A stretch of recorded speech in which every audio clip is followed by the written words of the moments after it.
Okay, good afternoon. We'll start. So after 2 sessions, you have finished the technical drawing. Okay, you have seen all the rules to represent parts on the technical drawing. Okay. Now we'll try to read and to understand the complete drawing. For this, we realize an analysis. It's the kinematic analysis. Okay. So today we'll see around an example how to realize the kinematic analysis. Okay. With first the system analysis, external and internal, and finish by the kinematic diagram. Okay. So, objective of the kinematic analysis is to study the movement of parts. Okay. In kinematic analysis, we don't take care about the source of the movement. We don't take care about the effort on the mechanism. We just consider the movement. Okay? So, it's the difference between the kinematic, the kinetic, and the dynamics. Okay? Kinematic is only the study of motion. Okay? Kinetic is the study of the action of forces on the bodies and the result of motion. If we add the kinematic plus the kinetic, you have the dynamics. Also, some vocabulary will study the mechanism. It's a combination of rigid and or flexible bodies. Okay. The use of all these parts is the objective of the mechanism. Okay. All these parts will move together to create a complete function, a complete movement, and this complete function is the use of the mechanism. It's the main use of the mechanism. Okay. So we'll start in front of the mechanism by the external analysis. Okay? It means we'll verify all the external environment in contact with our mechanism. Okay? In first, we'll find the global function. What is the use of the mechanism? What is the main objective of this mechanism? Okay? Why this mechanism exists? If we don't have a global function, the mechanism doesn't need to exist. Okay? What is the environment? Okay? So everything in contact with our mechanism. Okay? We'll see in general, we have an important mechanism, an important and complex mechanism. Okay? I will simplify all of this to study at just one point. Okay? For example, on a car, we don't study all the car in one way. We'll study, for example, like for your workshop, the steering system of the car. And we just focus on the steering system. Okay?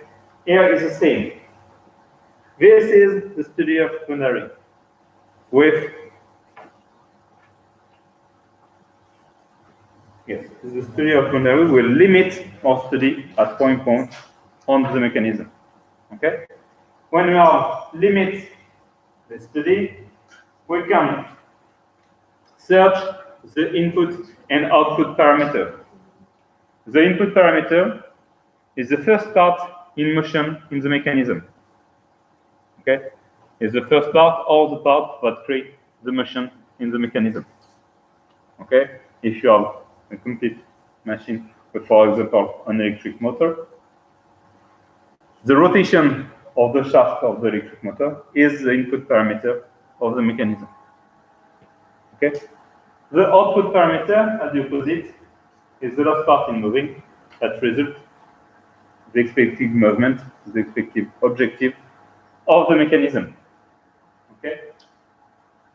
So when you study the external of your mechanism, you need to identify input and output parameter. And after, what is between the input and output parameter, or inside of the mechanism, is the internal analysis to draw the kinematic diagram. Okay? The second point is to identify the operating phases. Okay? In general, we'll be able to identify different phases on mechanism. Is a different way of use of this mechanism. Okay? You can have the main use, but also alternative uses of your mechanism. Okay? And in the different operating phases, okay, the movement of the part could be different. Okay? So you need to identify it. Okay? So we'll see all of this on an example. So we'll see all of the different steps of the kinematic analysis on the same system. Okay? We'll see it on a system of a door, of a bus, or a subway. Okay? So, two doors, okay, close or open. The movement of the doors is created by two hydraulic cylinders, okay, that create the movement. Okay? And the driver of the bus, for example, needs to know if the doors are open or closed. Okay? And for this, we have a sensor switch, okay, so the small part at the top, plus a contactor, an electric contactor. Okay? So when the doors are closed, okay, you have at the top here the small part like this that push the switch, okay, the switch sensor. And the switch sensor will push the contactor that sends an electric signal to the driver. Okay? Like this, I explain the external functionment of the mechanism. Okay? Here's my external analysis. And now I will limit my study at only the sensor switch. So you see, study boundary, I just study the sensor. I just set up. And I will focus on this system. Okay? To focus on the system, I have the technical drawing plus the nomenclature of the system. Okay? So now, with this, I need to find what are the input and output parameters of this mechanism. What do you think about this? And first, do you understand the functionment of the system? Sure for everyone? Okay, so first question, what is the input parameter of this mechanism?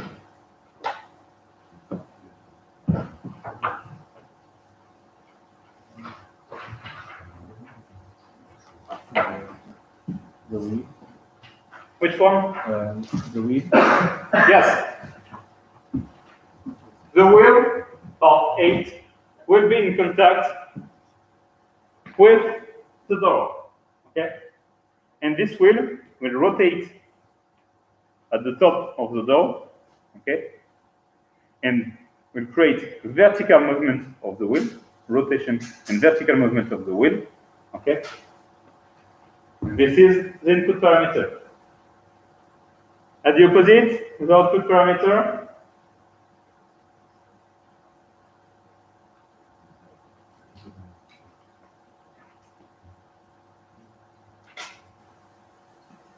so remember, okay, we study only the sensor switch in contact on one side with the door, with the wheel. So input parameter is the movement of the wheel, part 8. At the opposite, I'm in contact with the electric contactor. So what is the output parameter? Yes? The number 1, piece number 1 is a real screw. Is a screw 1, yes, And, but we have vertical movement to touch the switch, the electrical sensor. and also maybe the 9, the cap flexible. No, we also use after. We have only one use. Okay, one output parameter. Okay. So, input parameter is the rotation of the scroll wheel generated by the door displacement. Okay. We have also a second input parameter. Okay. The second input parameter is the setting of the screw height. Okay, at the trigger moment. I explain. You see here.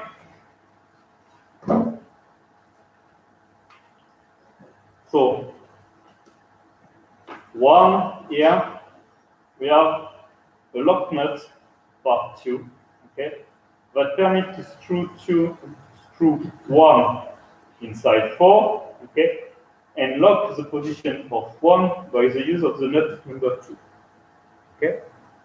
With this, we can adjust the height of the screw number 1.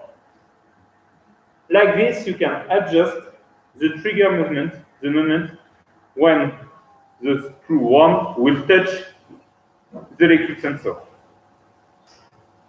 Okay? So the second input parameter is the setting of the screw height. Okay?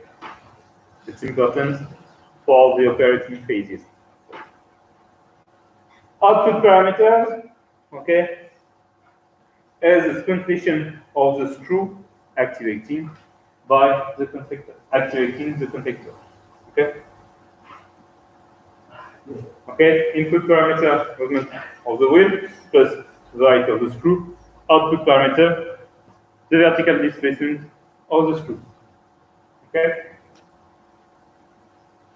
Do you identify the different operating phases? Okay? What do you think about the phases?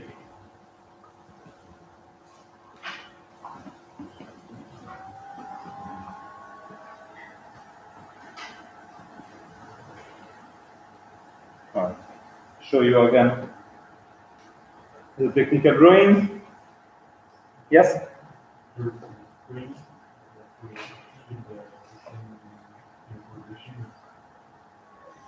No, it's not the spring. Okay? Yes? Oh, yeah. When you study the different phases, it is different using the different use of the mechanism. Okay? I can find another sample. Okay? For example, on the chair, okay? First operating use, I sit on the chair. Okay? Is the main use of the mechanism. Okay? but I can also use it to change the light. Okay, it's a second operating phase. So here on this mechanism, I have two different phases. Yes. To place the doors directly, you have the door which should not move, Okay. which is directed by the wheel. Yeah. So move this to the second phase. I'll help you. Phase 1 is the displacement phase of the door, okay, thanks to the hydraulic cylinder, okay. The door will close until the sensor will touch the contactor. Is the main use of the mechanism. Why we need this mechanism? To send a signal to the driver to say the door are closed. Okay? So phase 1 is the use of the mechanism. Open or close of the door, displacement of the door, that creates the movement of the sensor. Okay? Second phase. The second phase is the maintenance phase, and during this phase, I will adjust the height of the screw number 1. Okay? I will adjust this screw to have the good trigger movement of the mechanism. Okay?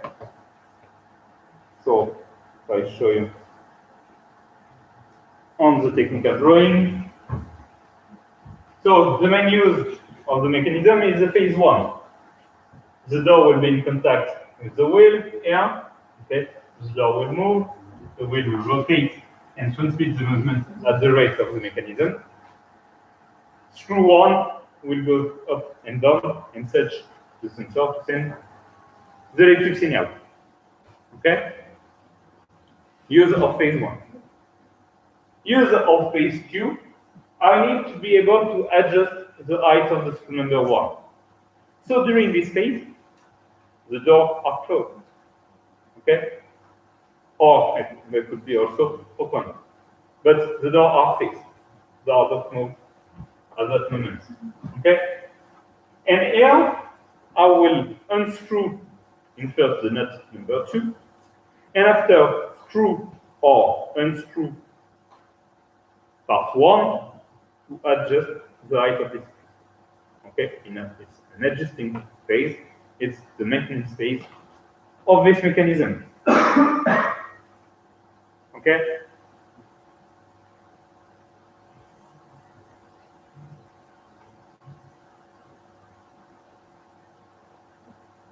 So here I finished the external analysis. Now I will start the internal analysis. Okay? But to start the internal analysis, I will limit my study at one phase. Okay? Remember, kinematic analysis is the study of the motion. But in phase 1, 2, and 4 are fixed together.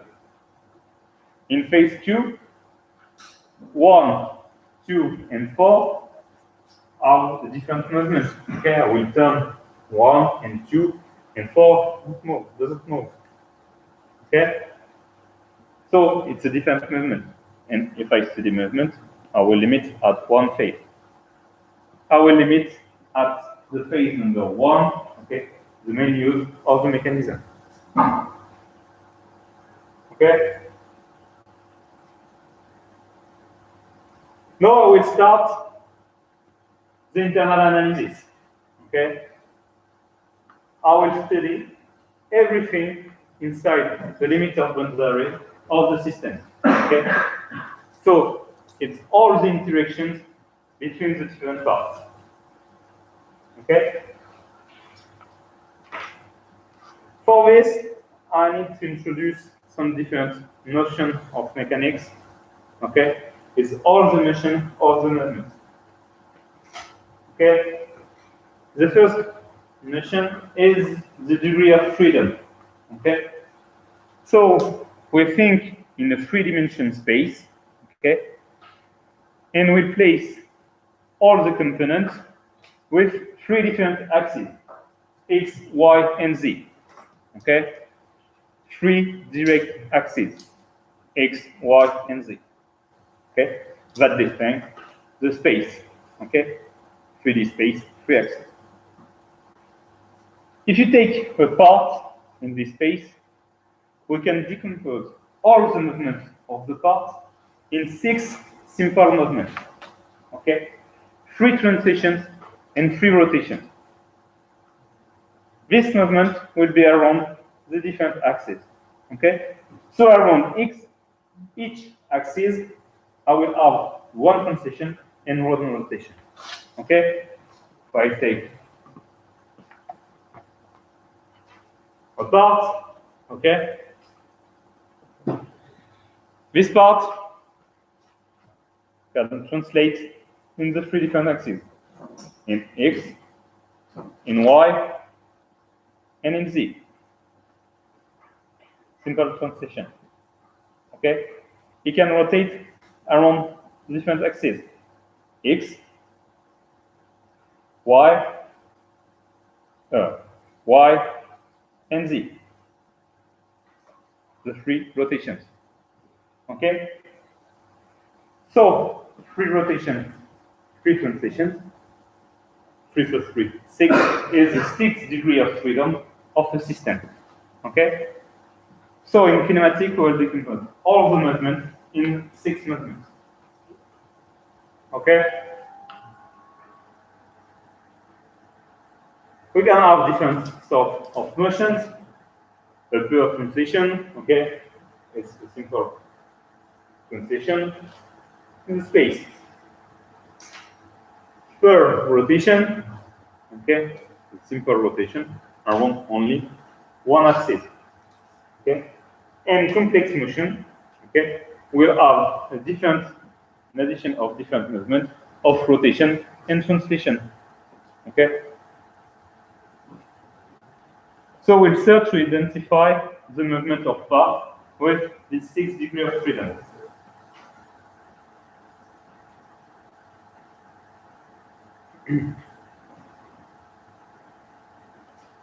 So, some terminology, we'll speak about link, joint, and linkage. Okay? Link are the parts of mechanism. Okay? The joint are the articulation between different links. Okay? So, links are individual parts of the mechanism. They are considered as rigid bodies connected with other links to transmit motions and forces. Okay?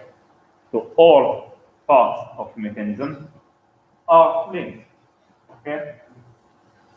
We can have simple links. Okay? So it's the gray part in the middle. Okay? This link is joined with 2 other parts. Okay? So we have only 2 joints. It's a simple link.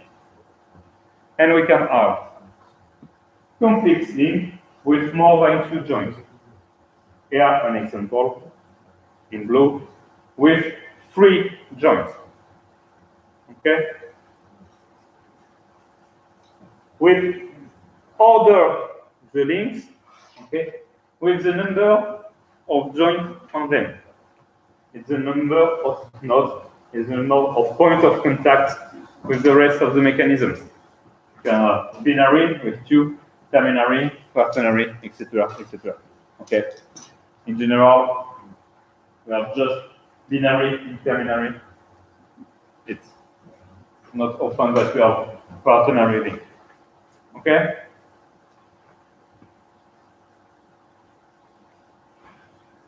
A joint is the connection between two or more links that allow some motion and that transmit some effort. Okay? If we have a motion, we don't transmit an effort. If we transmit an effort, we don't have a motion. Okay? We'll see it just after. Okay? In kinematic analysis, we need to have some hypotheses. First, we'll consider a joint as a perfect joint. Okay? Because we only study the movement, we'll consider that the movements are perfect. Okay? So we'll consider all the solid, all the link as undeformable. Okay? We consider that functional surfaces are geometrically perfect, and during the motion, because the parts are undeformable, the parts stay perfect. Okay? The surface stays perfect. The position is also considered as perfect. Okay? We don't consider the friction between the parts. Okay? Very important. Don't forget this. The main point is to think that we don't consider deformable parts. Okay? We just analyze undeformable parts. Okay? And in kinematic analysis, all the surface, all the parts are considered as perfect without deformation, without change during the movement. Okay? So we'll describe a joint by two different tools, the twist and the wrench. Okay? So we'll study the movement or the forces transmitting inside of a joint. Okay? So it means that we'll consider two parts in contact. Okay? Part 1, part 2 in contact. I can have some movement between the two parts, and if I exert a force on the first part, I can transmit this force to the second part. Okay? Inside the twist, we'll find all the movement between the two parts. Okay? So we'll study the parts and study the movement, and we'll decompose the movement between the two parts following the three axes of the space to have free translation and free rotation. Translation are named by V plus the axis, Vx, Vi, Vz. Okay? Rotation by omega, omega 8, omega y, omega z. Okay? And I will regroup that rotation and translation inside a matrix 2 by 3 like this.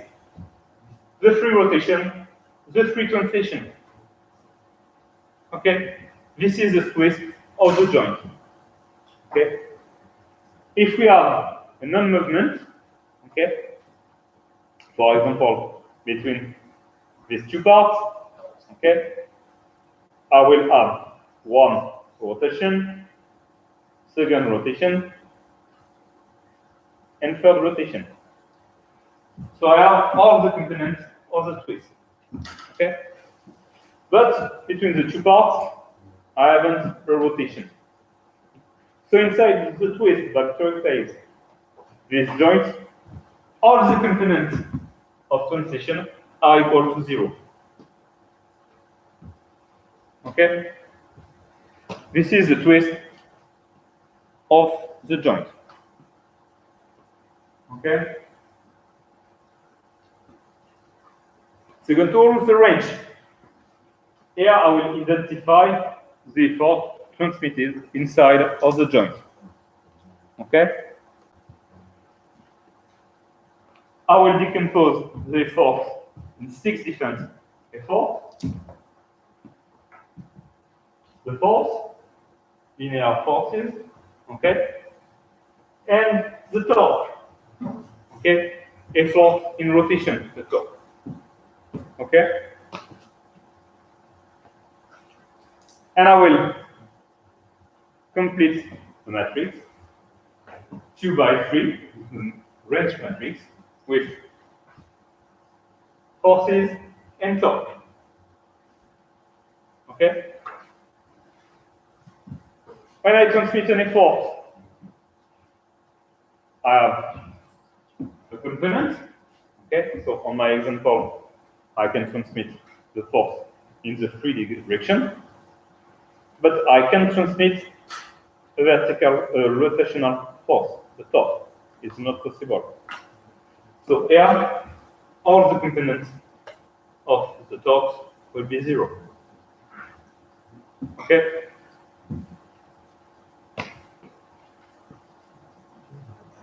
Is it clear for you the difference between the twist and the range?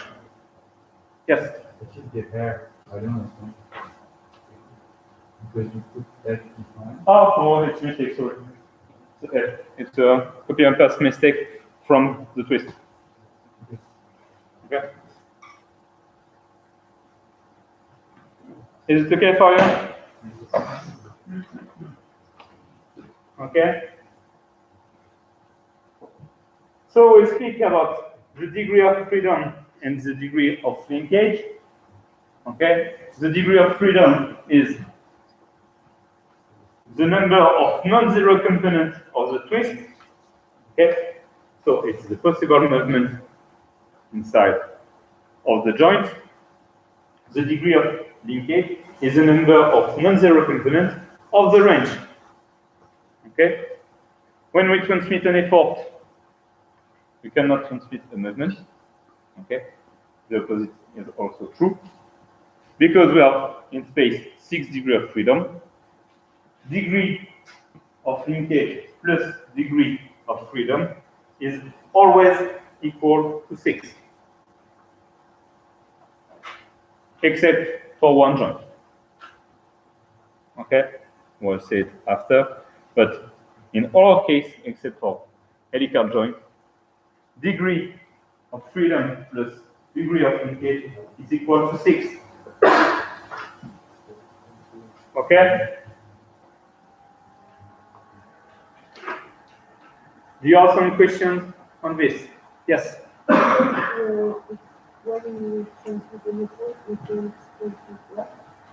A movement. Show you an example.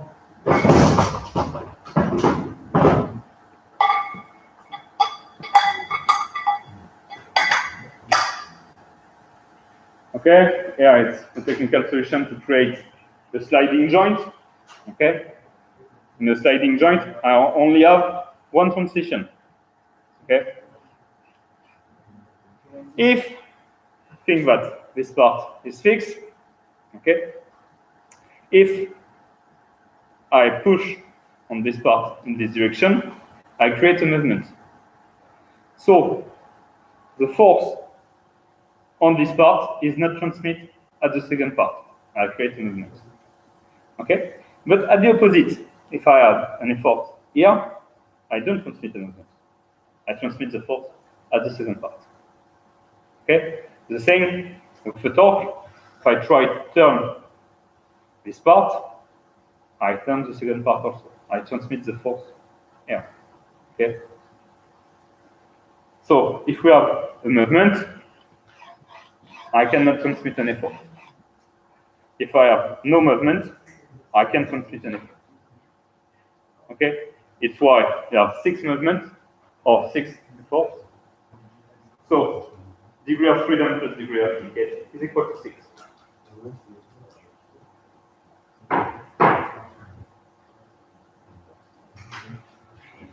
Is it okay for you? Do you have some questions?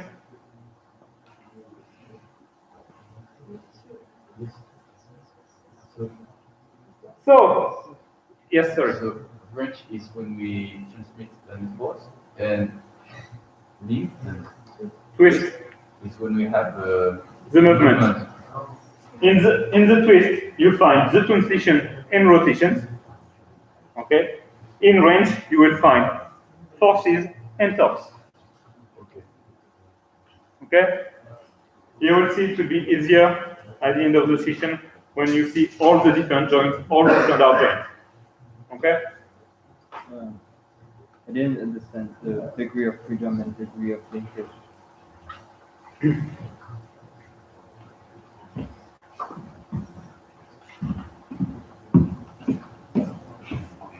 If I write the twist of a sliding joint, okay?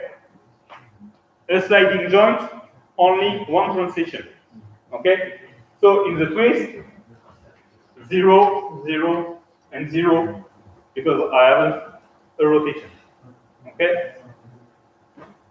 I have one transition, I can consider this transition in A. And 0, 0. Or here, or right, I don't know the value. The transition. This is the twist of a sliding joint. Now I will write the range of this.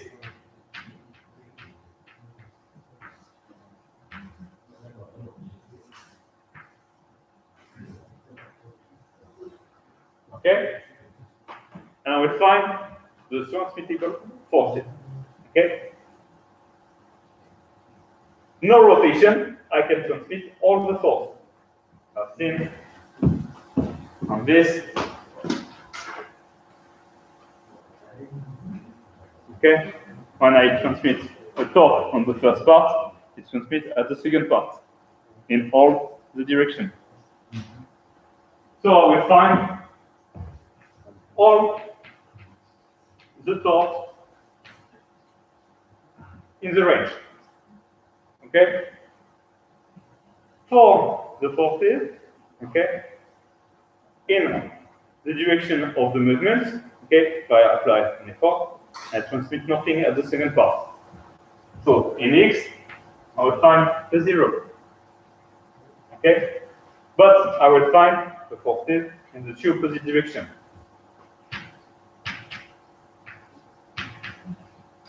Okay? The degree of freedom is the number of non-zero components of the twist. 0, 0, 0, 0, 0, 1. So, degree of freedom is equal to 1. Okay, I can only transmit one movement. I have only one movement of freedom between the two parts. Okay, degree of linkage is the number of non-zero components of the range. In the range, 1, 0, 5 components. Degree of linkage is equal to 5. 1 plus 5, 6. Okay? When I have a movement, I can transmit an effort. Okay? No movement, I can transmit an effort. So it's why I always have degree of linkage plus degree of freedom is equal to 6. Okay, it's good now? Thank you. Yes? Why do we put the translation in left? Yes, between the twist and the range, you cross, in fact, the rotation. It's like this. We define twist and range like this. Okay? We have not a particular reason. We can see it after in dynamics, but for us, it's not interesting. Okay? Just think that it's indicated like this. Okay? So, when you have to analyze a system, okay? We'll define the operating phase, okay? Understand for this phase the input and output parameter, okay? And we'll first define groups. Okay? So we'll study all the parts of the mechanism to find which part move in front of the other one. Okay? Or which parts are not moved in the other one. It's the non-movement relationship group. Okay? So it means all the parts link with 0 degree of freedom. Okay? I will put inside the group all the parts with the same movement. All the parts fixed together. Okay? For example, on this, you see I have different parts. Okay? For example, here I have a screw. These screws are fixed with this plate. Okay? And in the movement, they have exactly the same movement. Okay? When I translate the plate, the screw will translate also. So the screw plus the plate are in the same group. They are linked each other with a non-movement relationship. Okay? So for this, we have different tools to help you identify this. First one, we don't realize this today, but we'll realize it for all the tutorial of kinematic analysis. We'll just add some colors on the drawing, and we'll color with the same color all the parts in the same group. And we'll start with one part and say, okay, this part is in contact with this part. They are fixed together, they move together, yes or no? Yes, they are in the same group, etc., etc., for all the parts of the mechanism. Second tool is the non-movement relationship graph. I will represent all the parts in a circle with the number of identification of the nomenclature. Okay?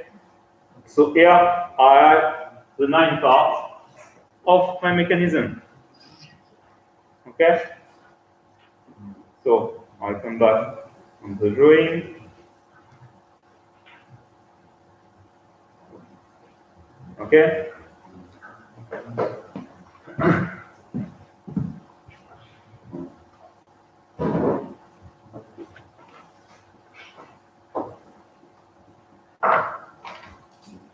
So I have 9 parts.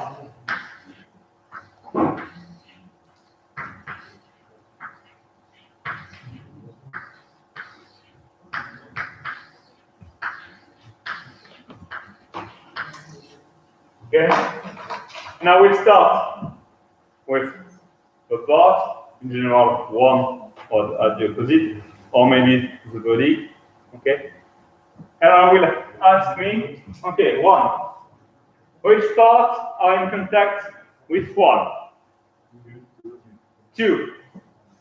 Do we have a movement between 1 and 2 during the first phase? No movement. So they are in the same group. Okay? Another part in contact with 1. Part 4. Do we have a movement between 1 and 4? During phase 1, 1 and 4 are linked together, okay? Because 1 is true inside 4, and they slide with the same movement, okay? So 1 and 4 are linked together, okay? Another part in contact with 1, no other part, okay? Next part number 2. So in contact with 1, no contact between 2 and 3. But a contact with 4. 2 have exactly the same movement as 4 because they are already linked together. So I can complete like this. Okay? No other parts in contact with 2. Next part 3. 3 is in contact with 4. Yes, but do we have a movement between 3 and 4?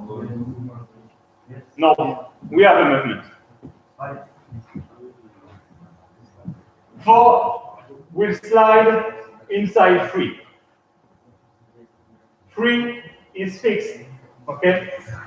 3 will be fixed here on the frame of the bus, okay? So 3 is not in contact with 4 inside this non-movement relationship diagram. Yes? 3, yes, is in contact with 9. Okay? 9 is true inside 3. So 3 and 9 are in the same group. Okay? Another part in contact with 3. No other parts in contact with 3. Okay? Or except part 5. Okay? If you look here, okay, we have a contact between 5 and 3. What do you think about this? What is 5? It's a spring. What is a spring? Thank you, Sika.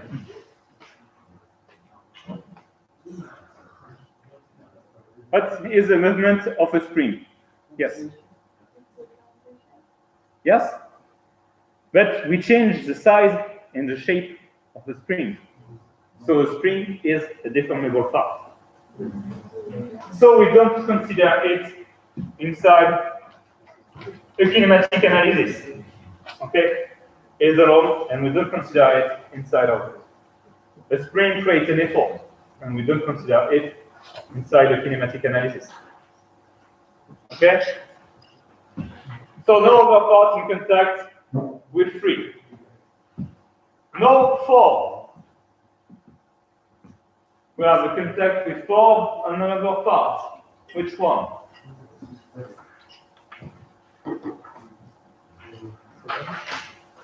With part 7, yes. Do we have a movement between 4 and 7? No movement between 4 and 7. Okay. So we'll link 4 and 7.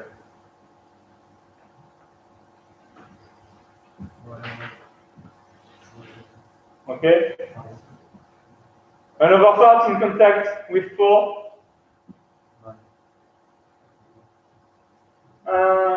Not 9. 9 is only in contact with 3.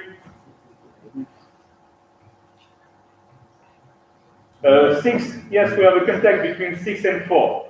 Okay, if you see on this half view, this is 4. Okay, here is the shaft 7, and 6 is the wheel, and the wheel is here. Okay? So between 6 and 4, do we have a movement? Yes. 6 will rotate on the axis 7. So we don't link 6 and 4 in the non-movement relationship graph. Another part in contact with 4. Yes? Sorry? Right. No? We have another part in contact with 4. No? 8. 8 is an elastic pin. Is here. Okay? Is this part. And 8 is used to fix the shaft 7 inside 4. We have a hole the shaft, we have a hole in 4, and we put a pin, a cylindrical part, inside these two holes to fix them together. Okay? So 8 is linked with 4, and 4 with 7. 8 with 7. Okay? And here, it's finished. Okay? 5, alone. 6, the wheel alone, with only a rotation. 7, already in contact with 4 and 8. 8 in contact with 4 and 7. And 9 is only in contact with 3. This is the non-movement relationship diagram. Yes? The 4 is linked to the 4 to the 8, with the link 1 and 8. No, because we don't have a contact, a direct contact. 1 don't touch 8. Okay?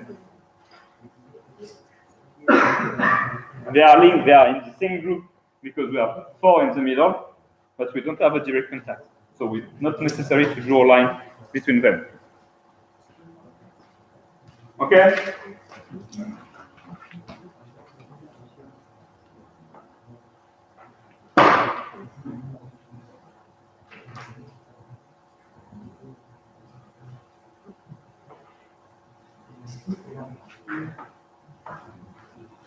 Okay? And I will put all of this inside the table to identify the group. The result of this first step in the kinematic analysis is this table. In this table, I will find a group index. I will identify by a letter all the group of the mechanism, A, B, C in our case. I will name the group. I will describe by a name or by a short sentence the group. Okay? And I will indicate all the parts inside the group. Okay? The point is you need to find this table. The graph of link, the non-movement relationship graph, is only one tool. Okay? Color your technical drawing is only one tool. What is important is the result in this table. Yes? Why on the board you... Yes, I see one link between 4 and 8 is missing. Okay, so... Okay? I will add it after. Yes?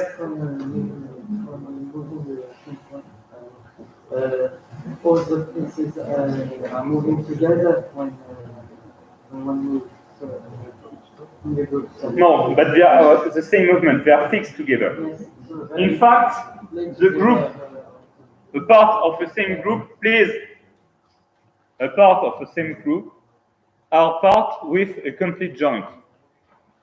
It means that in the same group, we'll have all the parts with no 1 degree of freedom between the two parts. Okay? The parts are in contact, but we don't have any movement between them. We can transmit all the forces. like if there were one part. Exactly. After that, we'll consider as a group, and if we have only one part. Yes. Okay? Yes. About the axis of the wheel, if we just consider the friction between the pieces of the axis. No. Not in this case, because we have the pin number 8. Okay? The pin number 8 will stop the rotation of the axis inside 4. Okay? It's possible to have the shaft 7 fixed with the screw, okay? But we don't add a pin. Okay? And here we have a group with the wheel plus the axis, and all these groups turn inside the second group. But not here because we have a pin. If the axis is simply the force into the other parts, we have to consider 3 different groups for the wheel, for the axis, and for the Yes, but in general, we put, to simplify, we choose the shaft with the wheel or with the rest of the piston or the rest of the body. Okay, because it's an internal movement. It's not transmit another movement, and it's nothing for the functionment of the mechanism. Okay.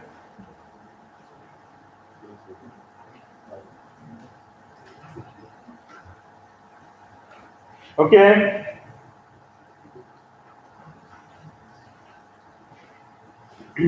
So now we have identified the group. Okay. Just remember, first group A with parts 3 and 9.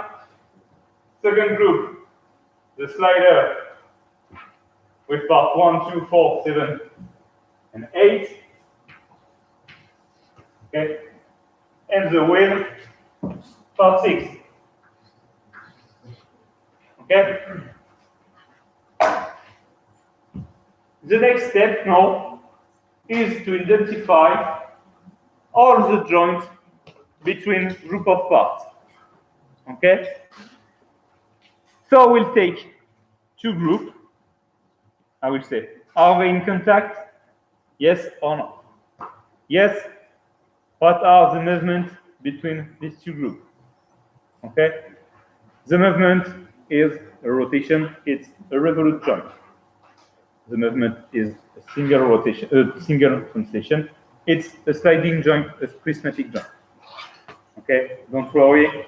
I will give you all the possible joints just after. Okay. What is very important at this point of the study is to be careful that when you search the joint between two groups of parts, we don't care about the other group of the mechanism. Okay? We just consider these two groups of parts. Okay? We don't care about the rest. Okay? So maybe the movement is different of what you explained in your graph of link, because we don't consider the rest of group. Okay, you will see in the first tutorial next time. Okay, we'll have an example of this. The movement of the part with the complete mechanism is a simple translation. Okay, but when we consider the part, we have also rotation.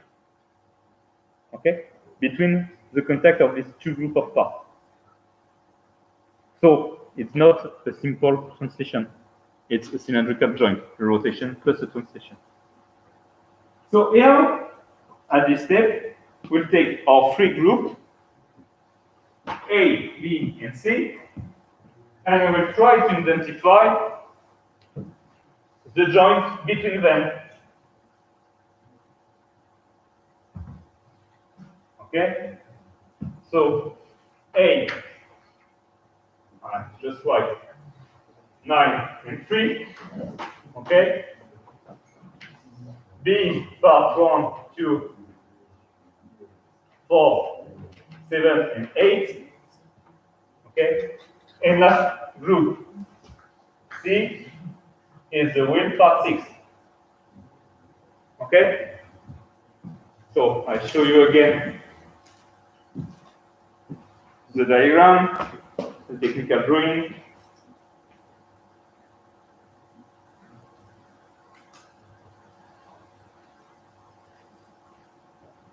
Okay? And here you need to identify the contact and the movement between the group of parts. So first one, between A and B. Okay? So between the group of parts 3 plus 9 and the second group 1, 2, 4, 7, and 8. Do we have a contact between these two groups? Yes, we have a contact between 3 and 4. Okay? What are the possible movements between these parts? What is the surface of contact? No. Sorry. Second question. What is the surface of contact between 3 and 4? Yes, it's a cylindrical part, cylindrical surface. Okay? If we have a cylindrical surface, so you mean that you have an axis inside the ball, I have only two movements, one rotation and one translation. Here, do we find something that stops one of these movements? Yes, 9. You have the screw 9 fixed inside 3, and 9 is inside a groove of part 4. Think that. It's like we have 4 is like this, okay? And we have 9 inside the groove. And this screw inside this groove will stop the rotation, okay? So we have only 1 degree of freedom between A and B. We have a joint. We have a single translation. So it's a sliding joint.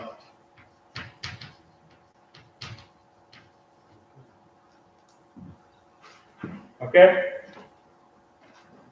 Sliding prismatic joint. It's a translation. Okay?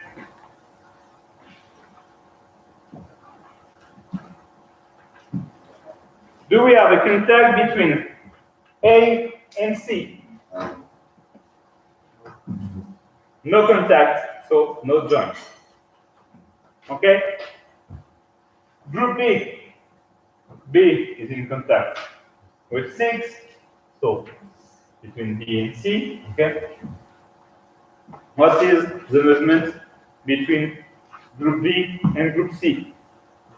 Yes? It's a rotation. I only have the rotation of the wheel number 6. Okay? So we have here a cylindrical contact. Okay? But here the wheel 6 is inside part 4. Okay?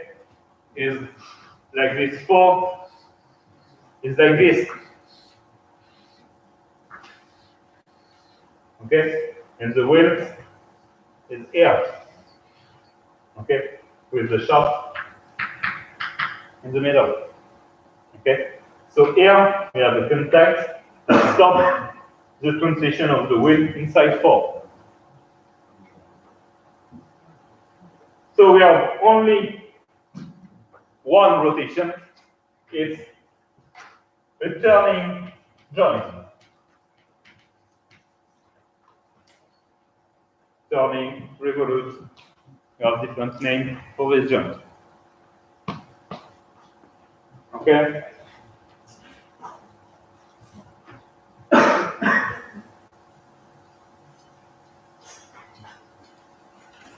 So first step of the kinematic analysis, identify of the group, identification of the group, okay? Second step, identify of the joint. So I draw the graph of link, okay? Next step, draw the kinematic diagram, okay? But before this, I will introduce for you all the possible joints of a mechanism. Okay?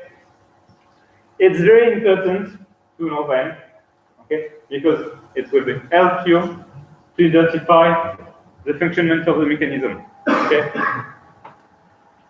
For each joint, we'll identify the twist, the range, and also a normalized symbol to draw it on your kinematic diagram.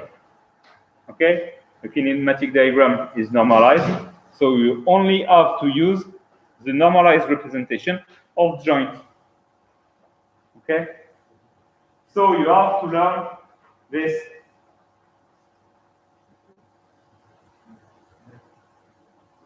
The joint. Don't worry, we have a second page like this. Okay? So first joint. Okay? An embedding joint or a complete joint. In general, we'll see I use complete joint. It's the joint between two parts with no movement. Okay? A complete joint is the joint, for example, between 1 and 2. Okay, in phase 1. All the parts in the same group are related with a complete joint, with an embedding joint. Okay? No movement, so all 0 in the twist. No movement, so I can transmit all the forces. So the range is complete. Okay? Symbol, I will directly draw lines together and can use a small triangle, okay, you see at the top, to say that they are linked together with a complete joint. Okay? Second joint, turning or revolute. Okay? Here is a joint with only one rotation. Okay?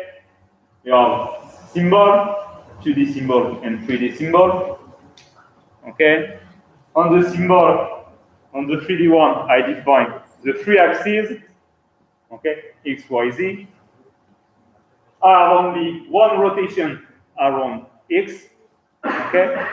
So 0 rotation on Y, 0 rotation on X, 0 translation in all directions. Okay? So I can transmit all the forces plus Q torques. Okay?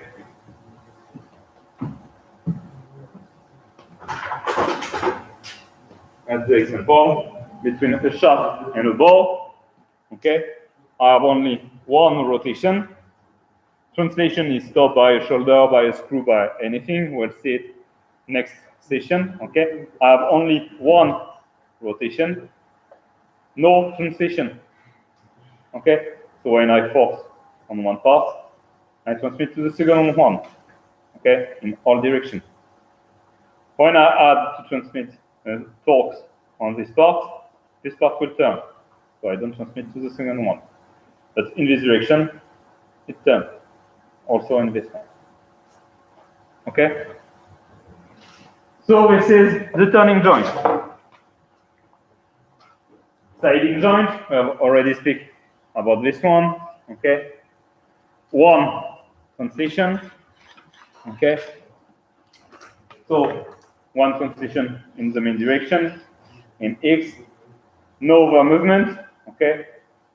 So if I haven't the movement, when I push here, I will push also the second part. I transmit the force.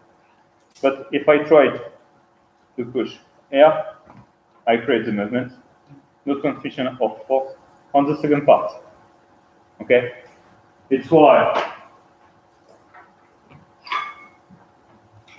here I have only the translation, 0 rotation, 0 translation in Y and Z.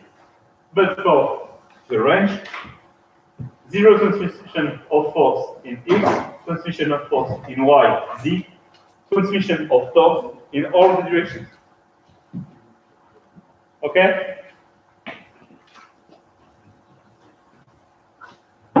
There are some questions about complete turning and sliding joint. You will see it's the 3 more important joints for you. Okay? Next session, you will see all the technological function, the technological and stellar components to create a complete, a turning, and a sliding joint. Okay? Next joint is the most particular one, is the helical joint. Okay? The example is a joint between a screw with an external threaded surface and a nut with an internal threaded surface. Okay? A thread is an helical groove inside or outside a cylinder. Okay?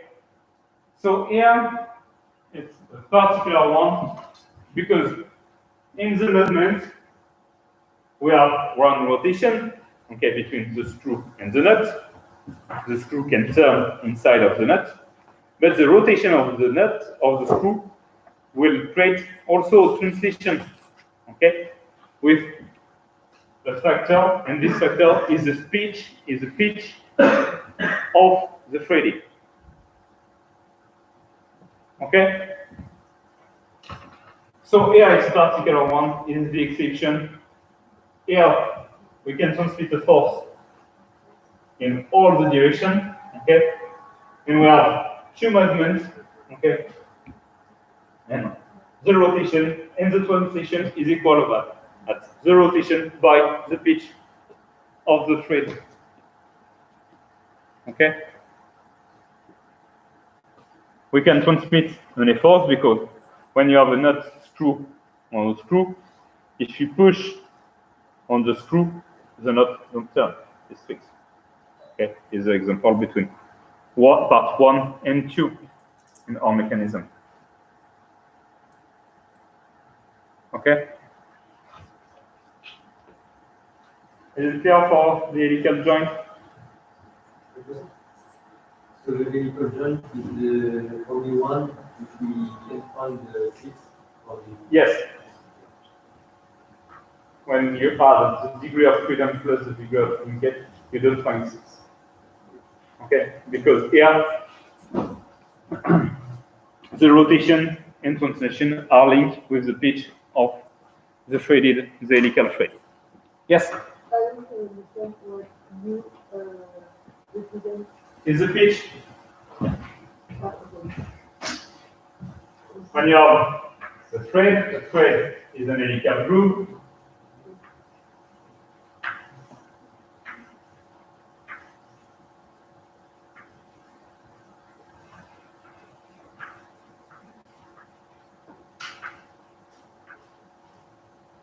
Okay? And the pitch is the distance between two threads or two roots, the same. Okay? So, when you're, for example, the knot in front of this,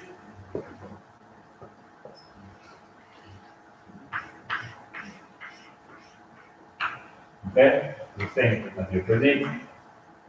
Okay, when you turn off one complete circle, okay, 360 degrees, you will move off 1 time the pitch. Okay? You're welcome.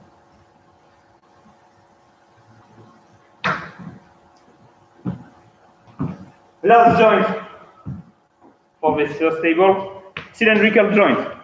Okay? It's also a very common joint in mechanism. It's a contact between a cylinder, an internal and an external cylinder. Okay? So here between two cylinders, I will have one rotation and one translation. Okay? So it's why I find in the twigs one rotation and one translation on the same axis. Okay?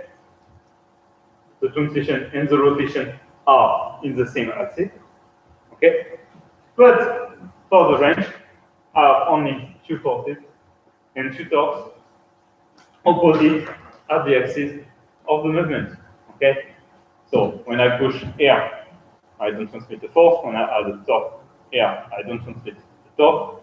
But here, I transmit also here, here, and here. Okay? Okay, for this first page.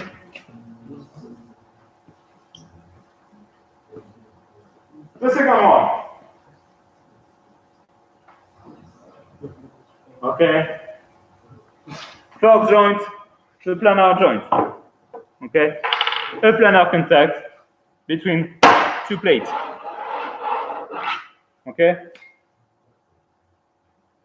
Here, I will have one translation, a second translation, and one rotation. Okay. It's why in the twist, I will find one rotation in Z. Okay, one transition in X and one transition in Y. Okay, at the opposite for the range, I transmit the force in Z. Okay, I transmit the torque in X and I transmit the torque in Y. Okay, the planar joint, all the contacts of this. Okay, the planar joint will be very important to create complete joint, because with only a planar joint, so it's very easy to create a planar joint, two flat surfaces in contact. Okay, with this simple contact, I remove 3 degrees of freedom. So I just need to remove 3 more. So half of the work is done with a planar contact. Okay? Oh. I want to try to finish. I hope. Well, no, I can try. Okay? Next joint. Spherical joint. Okay? It's a spherical surface inside another one. Okay? And here I will have 3 rotations.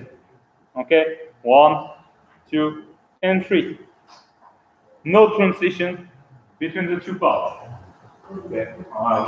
Another example of a spherical joint. Okay? It's a specific ball bearing. Okay? 1 rotation, second rotation, and third rotation. Okay? So here, between the parts, I create a spherical joint. No transitions between the 2 parts. Okay? So, in the twist, 3 rotation, no transition. 3 forces, no torque. Okay? Next, joint, edge slider. Okay? An edge slider is a contact between 2 points and a flat surface. If it's not 2 points, it could be a line. Okay? So it's a contact between a cylinder and a flat surface. Okay? So on this, I have 2 rotations, sorry. First one, okay, and second one.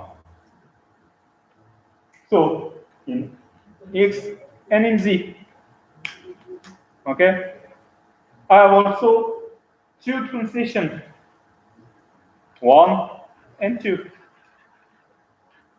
Okay. So I find in the twist, rotation in X and Z, transition in X and Y. For the range, no forces in X and Y. Okay, I can transmit force in this direction, but in this one, it's possible. Okay, 4 torques, no one in X. Okay, when I turn this part move. Okay, something in Y. Okay, and nothing in Z. Okay, the result of the range for the edge slider joint. It's the contact between a cylinder and a flat surface. Okay?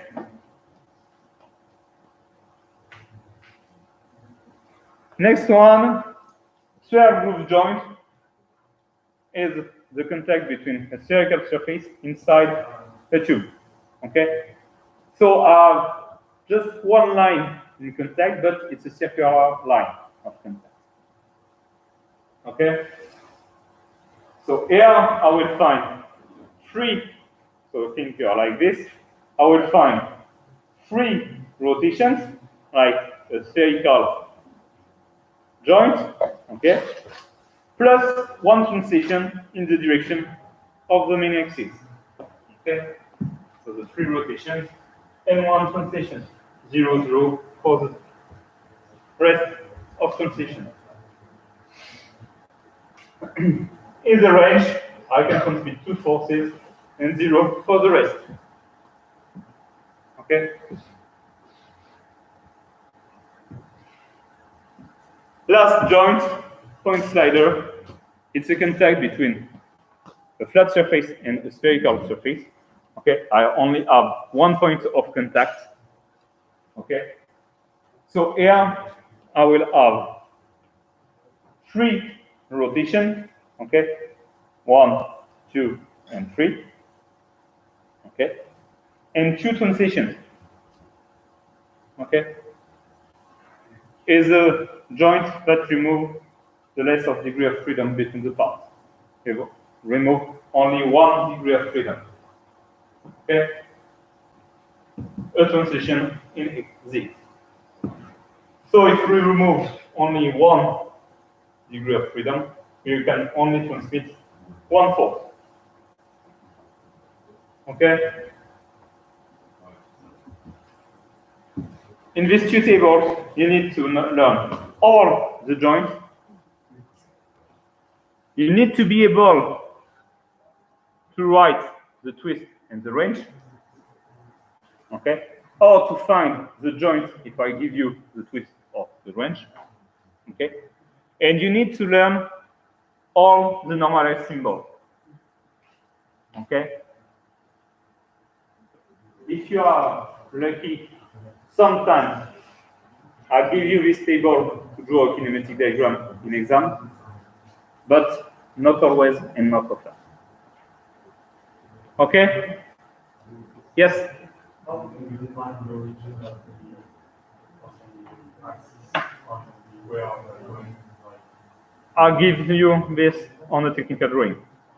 I indicate X is the main axis in this direction, etc., etc. I put the center at 1 point of the technical drawing. Don't worry about this. And it will be the center for considering the movement. Yes, but in general, we don't consider the center. Maybe it's not exactly the axis, but we'll consider a translation or rotation parallel to this axis. If we take the 3 symbols on the globe, how do we define the word of translation of the word? In general, we consider the 3 directions like this. X is the horizontal. Y, oh no, sorry, like this. X is define the surface with Y, okay? So left or right or front or bottom, okay? And Z is the depth of the system, okay? I give you this. It's not necessary to define for it, okay? Yes?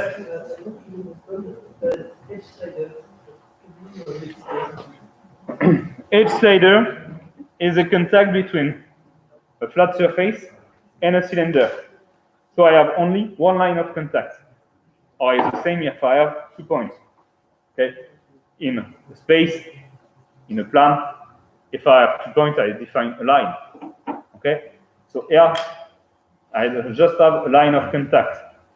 Okay? So I have 1 translation, a second translation, and 1 rotation like this, and a rotation like this. Okay? It's okay?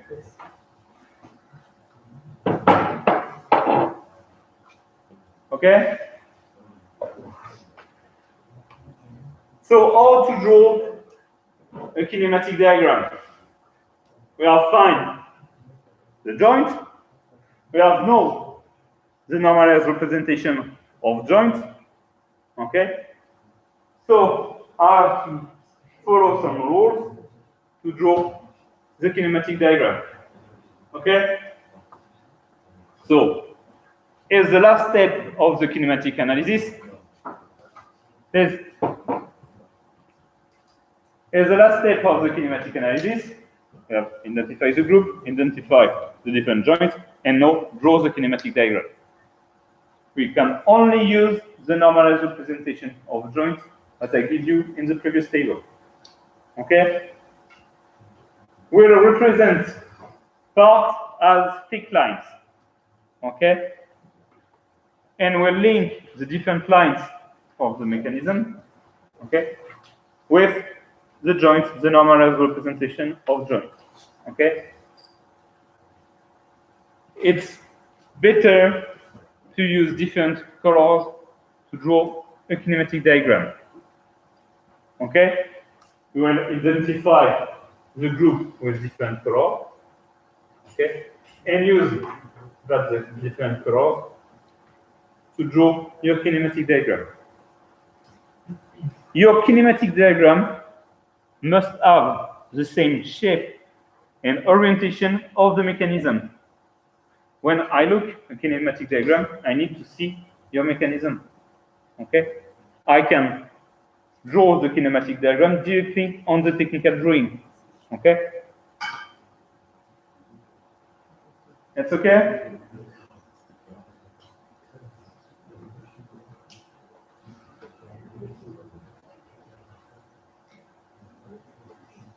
So I will come back on the technical drawing.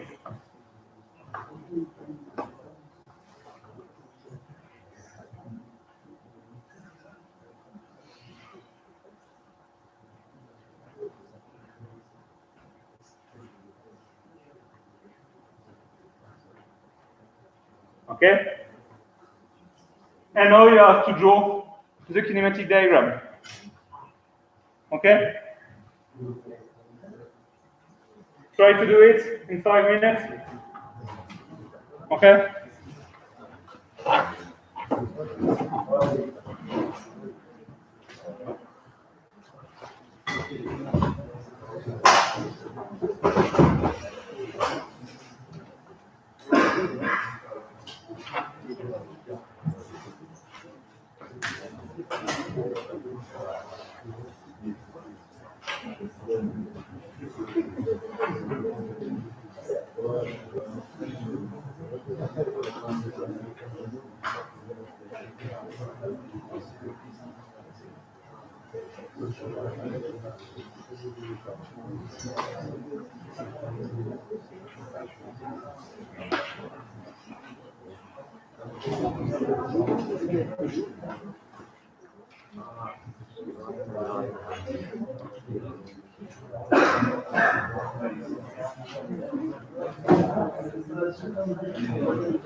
symbol you need to use is the one with the table. Yeah. Yeah. You can bring your but start on okay. So here we are determining in the segment joint. We have just two.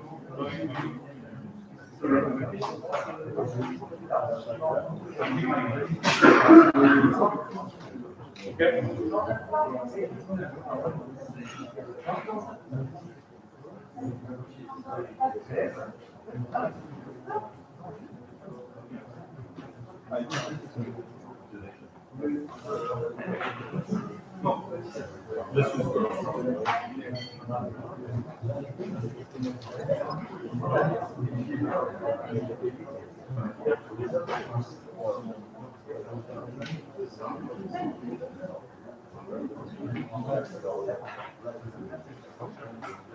Okay.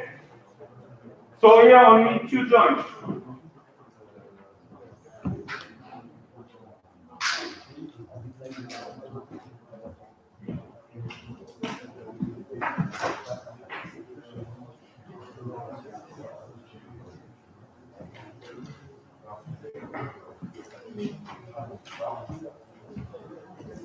Okay, please. So we can consider group A as the fixed part. Okay? A, 3, and 9 are screwed inside the frame of the bus. Okay? So they are fixed. We have a sliding joint with 4 and 4 slide inside 3. Okay? Representation of a sliding joint is a rectangle. Okay? A rectangle for part 3 or group of part A, and inside this rectangle, the part will slide to the group of part B. Okay?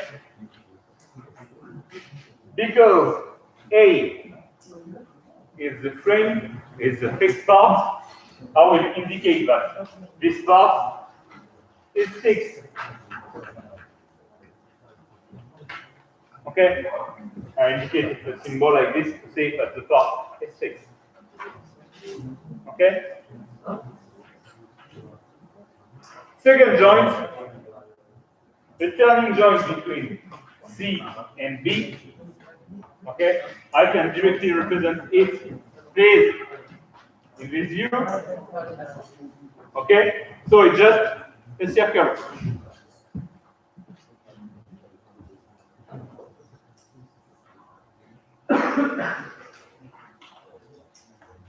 Okay? Here, it's sufficient to describe the part, the mechanism. Two joints, I draw two joints on the kinematic diagram. Please.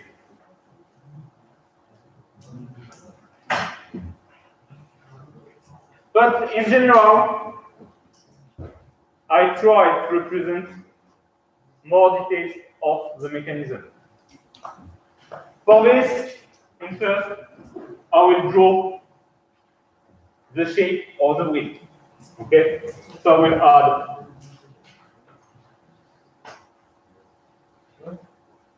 to represent the wheel.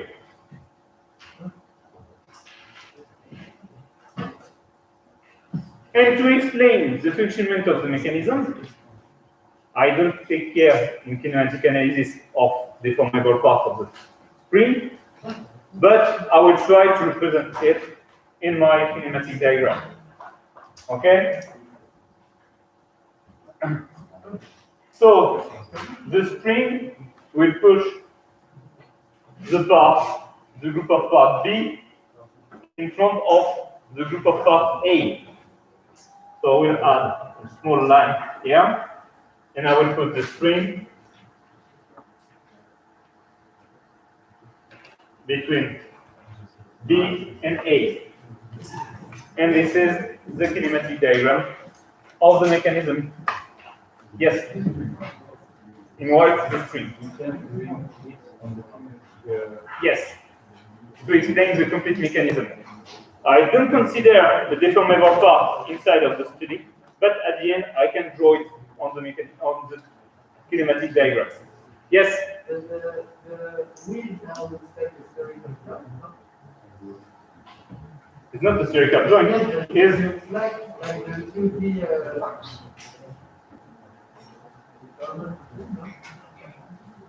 in 2D, yes, spherical joint and the turning joint are almost the same representation. Okay? You see, turning joint is like this. Okay? Is what I draw. The joint is here. Okay? The spherical joint is not exactly like this. The spherical joint is more, it will be something like that. Okay?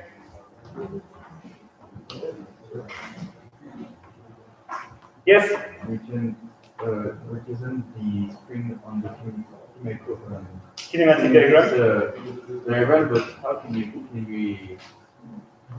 represent the joint, which is also deformable for? We just represent the part. No joint here. Well, for example, if you have a door, how can we? We don't consider a deformable part. We don't identify joint on the deformable part. It's the whole part. No? No. The spring will move like this. In fact, the real joint between the spring and, for example, B we have two flat surfaces in contact. Okay, so it's planar contact. Two lines like this, it's a planar contact. It's a planar plane. Okay? But we don't build it. Exactly.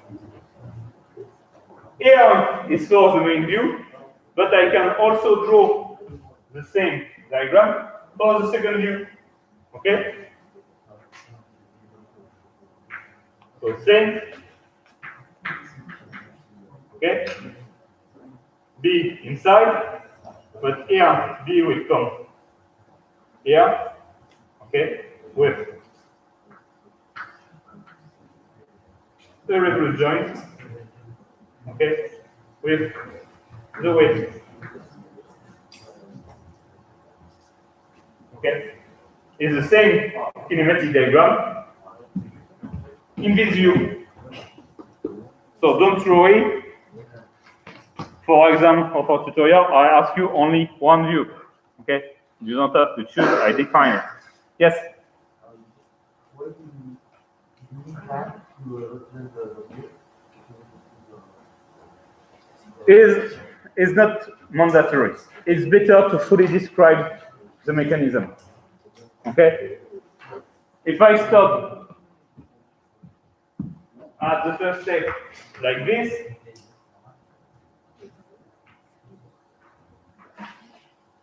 okay, it's correct. But what is that? You don't know. Here, it's wait. Okay? But this is not wrong. Okay? Do you have some questions on this kinematic diagram? Yes? What? To draw the kinematic diagram? Yes. Okay? You can also draw it in 3D if you want. This system, for our system, we have only one kinematic diagram. Okay? So this is the result. Yes, please. Do you have to write the twist and the wrench? No. No. It's just the rod. Like this, you have finished the kinematic analysis. Okay? Remember, kinematic analysis, first step, identification of groups. Second step, graph of link, identification of the links of the joint between the group of parts. Last step, drawing the kinematic diagram. Okay? Yes? No, I ask you only one view. Okay? So, to finish today, so the 3 steps, the result, okay? And I give you also the representation, the schematic representation of different standard components. Okay? You have all the belt drive, okay, so plus belt, okay? So if you have to draw a system with pulley belt in your kinematic diagram, use this representation. All the representation of friction wheel, and very important, gear drives. Okay, we'll have to use it for an important number of kinematic analysis. So think at this. Okay. Do you have some question on kinematic analysis? Okay. So next session, you will see how to identify. Please, if you will leave me 5 minutes, you can go. If you don't leave me, you are here until 6 p.m.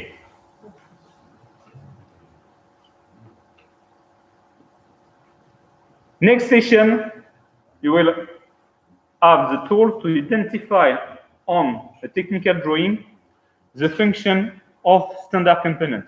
You will see the use of the different use of screw, different use of a key, etc., etc. Like this, you will be able to read a technical drawing and start kinematic analysis for a complete mechanism. Okay? Thank you for today. See you next time. Goodbye.